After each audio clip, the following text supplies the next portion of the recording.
You really think you can cook better than me? Oh, yeah, Gordon. You're having a laugh, aren't you? No. This is, you know, dead simple. This is the whole Murray food philosophy. Simple. Keep it simple, stupid. OK, so it's a thick-cut loaf, currants, yeah. bit of milk. Yeah. Yeah, it sounds disgusting. Is that it? It's not disgusting. So how many eggs you put in there? 3. You tight bastard. In my bread and butter pudding, I'm going to use 3 whole eggs and 3 egg yolks, so it gets really nice, rich, delicious custard. Can you stop watching me? Because I think you were trying to steal my recipe. Would you like to be a proper chef one day? Oh, God, no. No. What would put you off the hours? You, mate. What do you mean, me? Well, you know, clearly plays havoc with a person, being a chef. I mean, I've hung out with Sarge a lot, and he's not normal. So what have you done first? Tell me. Well, I've done the bread. I've buttered the pan. You have to butter the pan, children. Yeah. Butter the pan, or it won't come off the pan when you're washing it up. What are you flavouring your custard with? Well, sugar and lemon. No alcohol? No alcohol, no. Are you putting alcohol in yours? Do you know, it's sort of autumn, so I'm going to put a little bit of Bailey's cream in there. That's classy. You know what ladies like when they love Bailey's and ice? It's a fruit-based drink for the lady, yeah. But, you know, and do you know what? It just makes that a little bit moreish. Yeah. Yeah? Yeah, I believe you. You see, my baguettes are 24 hours old. Are they? Yes. That's what I'd heard. So because the drier they are, yeah, the more custard they absorb. The more custard they absorb. Yeah, like you've got big, fat, stodgy bread. Yeah. It's not going to absorb any custard. It's going to be like eating dry bread. Ow. You can't do that to our customers. They're your customers. I'm not here next week. So what do you put at the bottom of your dish? Butter, and then No, the bread. And then the just bread butter. on top. Buttered bread on top of the butter. You see, I'm like putting a that. little bit of surprise at the bottom of mine. Oh, that's exciting. Let's have a look. Let's have a look at what you're actually doing here. What's this? Dried cranberries. Oh, they're delicious. Aren't they? Aren't they? It's just a relief I've got cystitis, because it's exactly what I need.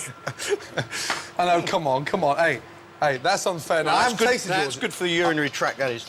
Is it? Yeah, it is, actually. Have you soaked these? Yes. They're quite juicy. Just in hot water, that's all, just to sort of rehydrate them a little bit. Oh, right. So anyway, before I was so rudely interrupted, you get the custard, right? Which I didn't bother cooking, right? Because there's no point, it's just going to cook in the oven anyway. Right? He's complicating it again. And you pour the custard in, on top, you put the raisins on. I've got some raisins left. You see, this is how I cook in a haphazard manner, ladies and gentlemen. I defy anyone to argue with my bread and butter pudding. OK, whilst Al is making this bread and butter sandwich full of raisins, what we've got here is the most amazing sort of soaked 24-hour-old baguette, and it's done with a sort of Bailey's custard. In between the layers, we've got sultanas, golden raisins, a little bit of apricot jam, and then we're going to cover the top of that with sugar so it caramelises as it cooks in the oven. And that's going to be 10 times better than old Sheffy's over there that tastes like stale bread that's been dipped in ale and left outside for 3 weeks, and even the cat won't eat it.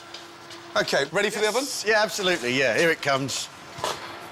Now, just before it goes in there, just have a look. Yeah. And even before they're cooked, Yeah. you know exactly which one's going to come out best with their blind tasters. That one. Oh, come on, Al. The normal one. There is one winner, Of course there's one winner. and the winner is... Well done, Al. Get out. Justice! Fantastic! Are you sure? They found you too heavy, actually. They found mine too heavy. Yes, indeed. That can't be true. I'm afraid it is, Gordon. So, well done, Al. You know when you go outside this door, you turn left by the traffic lights, it's called a job centre. Really, yeah. Dear, oh dear. Now, right, Christopher, how are you? Very well. How are Yes? Good. Now, what's the secret behind the crumble? You must have one ingredient up your sleeve that's going to sort of help make it taste better. you? Demerara sugar to make it crunchy. Yes? Caster sugar to make it sweet. Uh-huh. Chilled bowl. Yep. So that the butter doesn't melt too much. OK. Very technical there with the old Yeah. hands. You look a little bit like Gary Rose, that Thanks. orangutan. This is a very straightforward rhubarb crumble, except we're going to saute the rhubarb off in some fresh vanilla, finish with a little bit of butter, and then just slightly sprinkle it with sugar so it makes a bit of a caramel. And what are you putting on top of your crumble, Chris? I think I'm going to go for an old favourite that Yep. everyone likes. Custard. What are you putting on? No, I'm just going to serve it with some mascarpone, lemon mascarpone. Lemon mascarpone. Yes, just something a little bit sort of, I suppose, not as rich as custard, but something a little bit lighter. I don't think my nan's going to like yours, you know.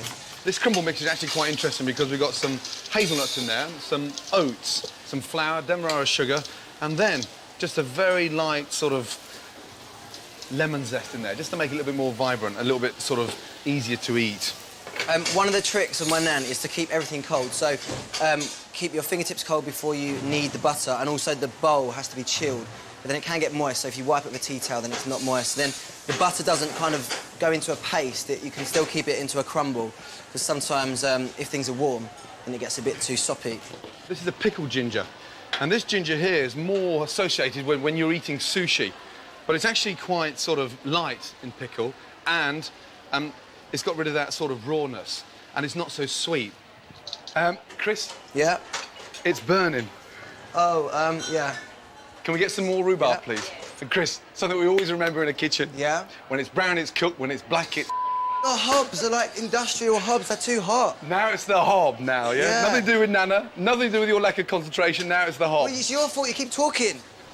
What was the food like in EastEnders in that cafe? Oh, it's awful. Was it really? It was awful, yeah. Who was the chef? Well, the props guys used to cook the food. Oh, really? And to all their credit, they were quite good, but obviously, if they cooked it like half an hour before, it could be cold. Yeah. I'm just going to put the final topping on top of the rhubarb. And it's actually quite interesting because the oats absorb more of the juice than it would be if it was just sort of flour and butter.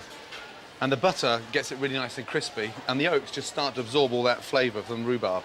And how long for Nana's recipe? Maybe about 10 minutes at the most. 10 minutes, OK. Yeah. Did you take this long learning your lines? No. No. Look at that. Nice, homemade, normal rhubarb crumble. Bring it over. I always like to compare them just before they go in the oven. OK, well, let's put them together. Bit of a chef's thing. Now. Yours looks like birdseed. OK. Or cat litter. Cat litter. Thank you. I think mine looks nice, you know, old-fashioned. You know that? You haven't tasted anything yet you're slagging it off. Chris. Well, I know. But I think mine's going to taste better anyway, because yours got all odd ingredients in it. Right, ready? Yeah. Here we go, big boy. Oh, good luck, by the way. Can I have the top shelf? You can have whatever shelf you wish. I'd like to wish you the No, best. it's just a luck thing, and yours looks awful. So I have to say the winner is this week. Yes? Well done, Gordon. Yes! What? Congratulations. Well done. I'm devastated. No, don't be devastated. 3 out of 3. My nan's not going to be happy. I'm gutted. I didn't like his rhubarb crumble. It was all right, but it doesn't taste like rhubarb crumble. Mine tasted like good old-fashioned rhubarb crumble. I think those blind tasters, I don't think they were tasting it. I think they got it mixed up somehow. But what's even worse is that all 3 of them chose Gordon's. Ladies, can we get going? Nice, clean hands. Now, don't Right, get Kim. nervous because I'm Are we here. doing this then? Don't start getting twisted because I affect men like that, you know. Right, come on. God, this is dear, it, oh this is dear. it. Right. Now, I'm doing a bit of a sort of straightforward classic trifle. We're doing a trifle with caramelised peaches and clementine, very festive, done with the most amazing custards made with vanilla, and then a nice twist at the end. We're going to get some salted peanuts and turn them into a caramel salted peanut.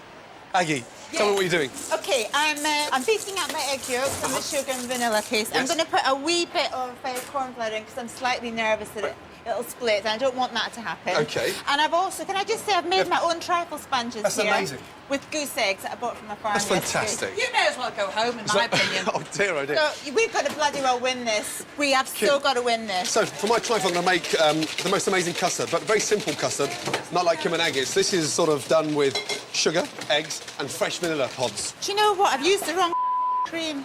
I love you already. You swear like a chef. If Aggie wins, he's going to cry like a baby. I sense that, you know. I'm bloody determined to win.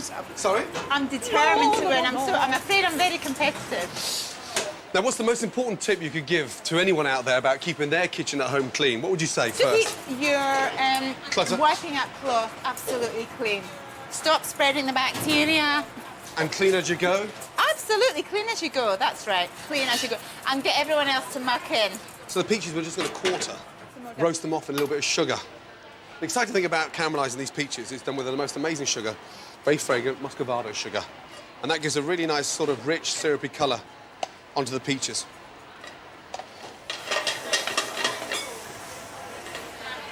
Will you stop that, for goodness sake? This man's a big man, you know. Dear, oh dear, Do you know, I feel for like the I've guy, got come a and wheel of feel curry this. back in the kitchen. Bit of hair, do you need to take off? These love hands are growing a bit. For Mind you, I don't mind God's hanging sake, off. woman. Ow! Shit, I feel like I've got a baby rhino on my Stop, back. you're putting him off his food, for God's sake. If they're trying to distract me, it really is working, you know that, because I can't just concentrate on anything right now. God, I've never had a 64-year-old grab my boobs like that. Now I'm giving the Swiss roll a little bit of a sort of, bit of a Scottish effect. I'm sort of dousing it in Grand Marnier. Can I just say, I can't believe the mess. Look at the state of it. Right, you're absolutely How right. clean is your house? Wait till you see the mess I make of you, dear later. Look at the floor. Deliberate. I've roasted the peach and the clementine off in muscovado sugar. They've sort of been caramelised, beautifully coloured, and now I'm just going to add them to the sponge. And then we're going to add the custard. They're very splashy things, those, you I know. Not only is my brain set, but the custard's about to set, so I'm going to put that in the fridge to cool down. And once that's nice and cool, we're going to finish it with a creme fraiche, finish with muscovado sugar, and hopefully get rid of that honey monster. I'm finishing my trifle off with some salted caramel peanuts. It's just salted peanuts in a pan, a sprinkle of sugar, and a sprinkle of salt. But this is not any salt. This is not a powder salt. This is called sel de Garenne. It's a sort of rare grey sea salt. Very powerful, very delicious, and it goes well when you make a caramel. And just leave them to cool down. Rolling pin, break them up, and sprinkle them on top of your trifle. Custard on top. Now, most importantly, get it in the fridge and let it set for about 35, 40 minutes. Let's get the frog in. Where is he? They're both- Jean-Baptiste, s'il vous plaît. Put these two ladies out of the misery and tell me, Who's the winner? of course, who's the winner? The winner is this week, Yes. Kim and Aggie. Oh, get out! No, you're joking, aren't you? I'm so sorry. Yours is so much better. Oh, God. You can't Who's believe tasting it. them up there? Yes, indeed. They've got, I suggest- they've got crap palates. Yeah, I suggest we get their mouths cleaned out. Are you sure? Yes, I am. Oh, piss off. Oh, my God, I'm so sorry, because yours is so much better, actually. It really is so much better. Right, Sarah, how are we doing? This is cocoa, sugar and flour. Yep. And then this is the eggs, and you just put it in there. And that's it. That's it, yeah. So Well, it tastes great. I'm sure it does. Now, no chocolate in there? No. And it's got cocoa powder. Just in. cocoa powder? Yeah, and then I have to grease the tin. And that looks like something you've nicked from your granny. Yeah, that's Yeah? the general And then that goes in there. And how long does that cook for? 25 minutes, or maybe a bit more if it doesn't look cooked. Yeah, because it should be nice and crispy on the outside and soft and gooey in the gungy. middle. Yeah, gungy. That's the word. And- You're a lady who likes pressure. You've I got do. 37 guests coming round on Boxing Day. Christmas Day. Christmas Day. Yes, That's a yeah. big table, that, 37. That is a big table. And you're cooking yeah. not single-handedly, surely? Well, sort of single-handed. I've got this turkey that's kind of Huge. huge. So have you got lots for Christmas? I think we've got about 18 or 20. Hey, that's just as bad. I know. Crazy. So do you do lots of entertaining then? I'm not very good at the dinner party thing, you know that. It's not the kind of thing I really enjoy doing, to be totally honest. So this is why I couldn't be a cook, because I think this is taking ages and it's really boring. I'm thinking, God, hurry up. How do you know so much about property? I've got a building company. I do a boys' job, you see. You do Okay. a girls' job, I do a boys' job. I do a girl's job. Yeah, that's the whole gripe. I wish women would get back in there and do their job. You know that? Women do make the best chefs, you know that? I know, well, obviously, women do everything best. No, well, not quite everything. Hello. Not quite everything.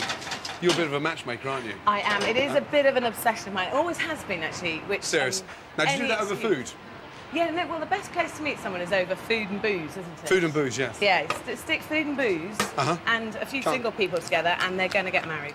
And what about someone like our resident food critic? I mean, is there a woman out there that's mad enough to sort of date him? How would you describe him? Moany, whingy, beardy, short ass. I think he definitely gets someone. He definitely gets flipping heck. Now the chocolate and the butter's melted. I've whisked the eggs lightly. I've folded them in. Sarah's is going to be slightly gungy in the centre, she said. Sounds very ominous. And mine, of course, is going to be lined with like chocolate buttons and these little things, pecans. I have to say, at this stage, without getting too carried away, a damn sight more appetising than Sarah's. Mind you, I said that about the trifles last week as well, didn't I? Also, I think that putting nuts in it is a Yes. bit like putting leeks in macaroni cheese. Oh, really? So it's just wrong. It's Like put- ruining the purity. I'm now just going to lift that out and put them in to the moulds. And then, hopefully, we'll be ready. So when you fill the mould up 2/3, because they're going to rise slightly, and then we leave it nice and soft and gooey in the centre. And those chocolate buttons, hopefully, will be intact but slightly runny. I could have refurbished a 5-bedroom house in the time it takes to melt some butter. Like, how frustrating. This one's going to eat it, and you've just got washing up to do. whilst you're pregnant, okay, and Yeah. obviously my wife's been pregnant 3 times, I put weight on to make her feel happy. Does it happen the same with your Such a husband? sweetie. Does he put weight on to make you feel He sort of is actually. less fat in bed? No, he does still Does he? say, "Good God, you're fat," every time I have no clothes on. Serious? So, which Oh, is true. yeah. Let's be honest. No, you've got to stay confident now because they're not cooked. Now let me have a quick look at yours. Okay. Just like the bike sheds. You can look at mine and let me look at yours. Yeah, Cheeky. that's nice. Is that... I've got to say, yours does look like you cook for a living, and mine does look like I don't. And I desperately need to win. win. I shouldn't be overconfident about, you know, the brownies at this stage, but I have to say I bloody am, you know that. Are you? Because if I lose this challenge this week, honestly, I've got to say, I will start liking Angie Roll Thompson. That's how confident I am I'm going to win. Yeah, I think I've had enough of that one. Yeah. Ali JB. Also, this week the winner is... Yes. Well done, Sarah. Oh, get out, will you? Pissing around. Oh no! Sarah won. Yes. Oh, get I'm really sorry. out. The result, you know that. I always say that to my sort of fellow contestants, good luck. You're wishing me luck? Yeah, I think with your track record, I should be wishing you luck. I can tell you've got attitude already, your hands are folded. Are you in a Yeah, mood? my body language is like... Body language. I know this kind of dessert's a bit beneath you. It's not complicated enough for you, is it? Not unless you're going to make some chocolate doodly-dar thing on the top. Just going to be a nice, simple fig tart. Nothing more Tart? than You're making a that. tart? You're in the kitchen, so I thought nothing better to do than a nice You're tart. making a big tart? Yes! You absolute slimy I'm just doing baked figs. No. What do you mean? Since when did you add the pastry bit? I thought we were cooking the same thing. It's a fig recipe. You had your baked... Well, I can give you my word that any women in the audience will not eat pastry. So Oh. you're wasting your time. I'm making the kind of dessert women like. Fruit. We'll Not find out. pastry, fruit. Right, OK. I'm not going to argue. Not now. We've only been in the kitchen 3 minutes. Cool. Do it. This is a bit of a very easy dessert, which is baked figs, which you just cut up and then you squeeze so they open up a bit. And also, when you buy the figs, you don't want to be buying figs that are too ripe because they'll disintegrate before you even start. Bugger off. Don't put me off. Shut up. Just move away. I'm just sprinkling over some brown sugar. Janet's doing a baked fig dessert. I'm doing a very, very simple, straightforward fig tart, which Janet thinks is slightly poncy, but it's not. It's just puff pastry, frangipan, which is made out of almonds, eggs, sugar, and icing sugar. We're going to spread the frangipan on the puff pastry and just bake it in the oven for 2 to 3 minutes. And then once the frangipan starts to cook, I'm going to take out the tart and lay the figs on there. In the oven, 2.5, 3 minutes, done. In we go. Just adding some marsala, which is a sweet Italian dessert wine. You can use it. It's worth having a bottle of this at home, actually, because you can use it in quite a lot of desserts. Good for trifle. Now, I know you're trying to put me off, but look what's happening now to my fig tart. Pastry's half cooked. Frangipan started to rise. All I'm going to do now is just put the figs on top. That doesn't look poncy to you, does it? And look what I'm doing. Icing sugar and 5 spice. OK, glaze over the tart. Oh, I'm so determined I'm going to win this one, you know that? Huh? Just have a little smell of that. It smells fantastic. It's great. Now we're going to glaze them in the oven. How are yours doing? They're fine. They need a bit longer. Now, it's quite fascinating. You are a classified foodie, but was it your mum who taught you? Or... Oh, no, my mother couldn't cook. My mother was a ghastly cook. Really? She could only cook. I wish she belongs to that generation where they cooked everything for far, far too long. Stews. Sunday lunch. I mean, they Grey would beef. literally put the meat on the minute you finish breakfast. And then there's that strange working class meal called tea, which you have on a Sunday, where you open a tin of ham and you have the salad, which is a lettuce with 2 tomatoes. Can I look at my figs? Yes, of course you can. Yeah, they're done. They're done. How do you know they're done? Because they're soft to the touch. Yes. Are you cooking this for your birthday? We're not allowed to say it's your 59th birthday, are we? Say I'm 59, and you can say I'm nearly as old as your mother, you rude. You are the same age as my mum. I look great. So, I know you do. OK, Jean-Baptiste, you well? The winner is... Janet. Fantastic! Again! Fantastic!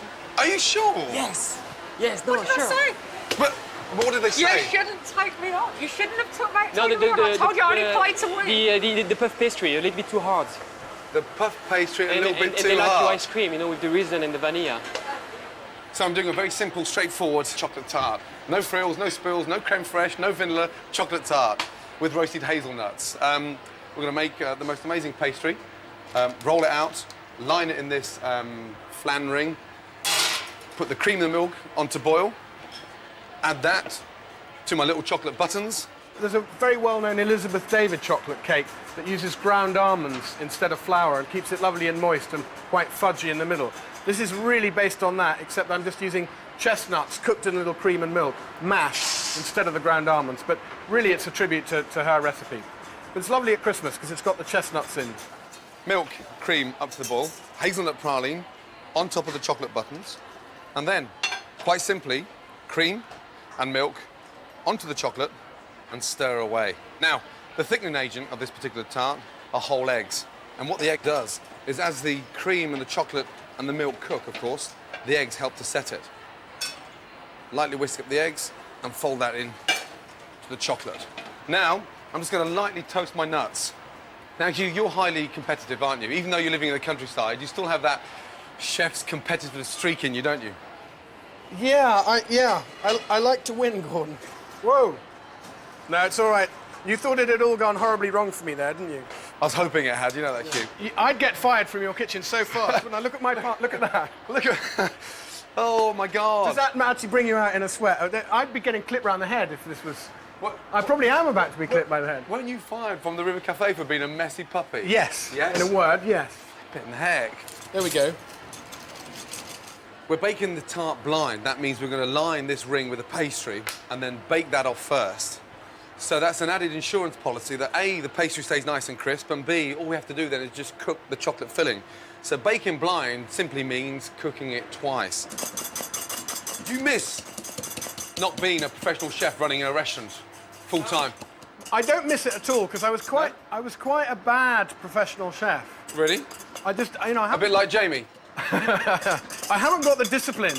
But what I do now, I enjoy very much. You know, what we do in Dorset isn't really a restaurant. It's more informal than that. It's about telling people where the food comes from. I have a great kitchen team, but it's sort of more of a cookery school than a restaurant. And did you have long, straggly hair at the River Cafe? I've always had long, straggly hair. How many times a year do you wash it? I think I'm due for about once a month. Seasonal? Seasonal. Did you have to wear a hairnet? I could be due for my pre-Christmas wash any day now. You're distracting me and you're making me over-whip the egg whites. The thing about folding in egg whites is never fold more than you need to, but you do have to get it properly incorporated, which means going deep to the bottom of the bowl and just lifting the mix, and that's it. And in it goes. And that just goes in there for 25 minutes. Really important not to overcook it so that you don't want it to dry out. So, out.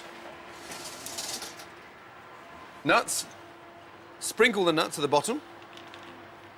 Chocolate in. It does look very good.